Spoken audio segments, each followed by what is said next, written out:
Ayos ng ayos. Excited lang. Siyempre na yun kailangan. Effort talaga at career para kay Darius. Kaya habang nakukoordinahan ako, meron pa silang nalalaman na first date anniversary. Hello, sino ba namang tao makakaalala ng first date nila? Sino pa? Di syempre si Lucy at si Darius. Baduy ha. Okay pa nga sana kung out of town trip na lang, hindi ba? Pero para ibigay yung gusto at trip. Kaya iniisip ko na lang, at least magkaka-quality time kami ni Darius. Miss na miss ko pa naman na siya.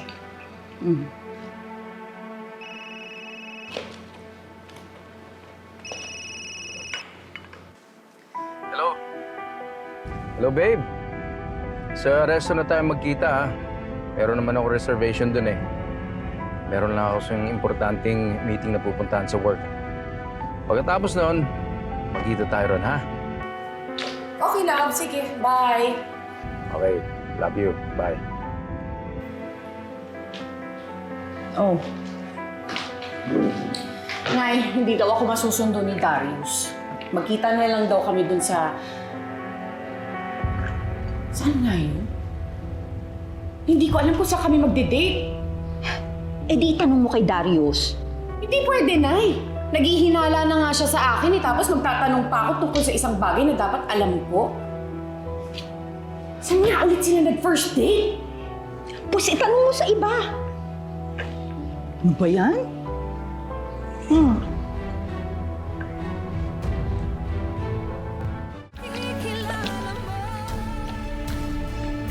Joy! Ay, Lucy! Ano ba yung nagpapasok ka ng halaman dito? Dami-dami ng halaman dito. Ay, anong ginagawa mo dito?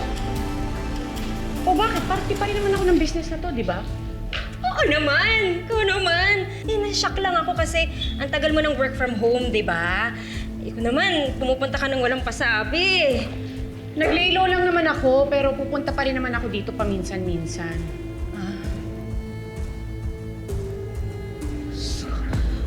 Buti na lang talaga narinig namin si Farah. So may gusto ka bang pag-aralan na bagong variety ng hanging plant or baka may i-share ka sa aking technique ng propagation? O wala, no? Tsaka ako nagagawin yan kapag nasa mood na ako. Tsaka di ba nga meron kaming date ni Darius? Ay, naalala niya? Bakit parang ayaw mo? Hindi! Ito naman! Bakit naman? Hindi, nagulat lang ako kasi, di ba, dati lagi niyang nakakalimutan, di ba? Kaya nga excited na ako eh. Baka pwede mo akong ihatid? Ay, hindi kasi ako masusundo ni Darius. Pwede ka na lang mag-drive. Naflatan kasi ako yung isang gulong ko kaya pinaayos ko pa. Hassle nga eh. So, ano sa tingin mo? Mag-book ka na lang ng ride.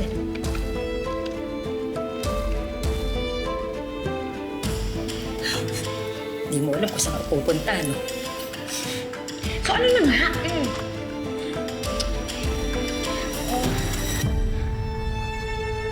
Sorry, bro. I love you. Hindi talaga pwede. Kasi importante talaga yung pupuntahan ko, so I cannot talaga. Sayang. Gusto ko pa namang pumunta sa M's Gourmet. M's Gourmet? Hello, Sir Vince! Kailangan ko kasing malaman kung nasaan si Sir Darius ngayon. Kaya pwede bang humingi ng favor sa'yo? Pwede bang ba siyang tawagan at tanungin kung nasaan siya? Kung sino ka mang kadate ni Sir Darius. Kung banda ka sa akin. Si Lucy yung kadate niya? Oo! Sa M's Gourmet.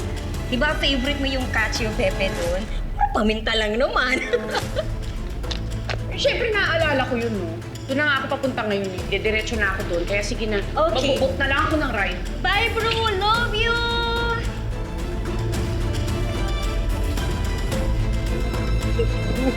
Sumagot ka. Ang ganda pa naman ang balita ako sa'yo.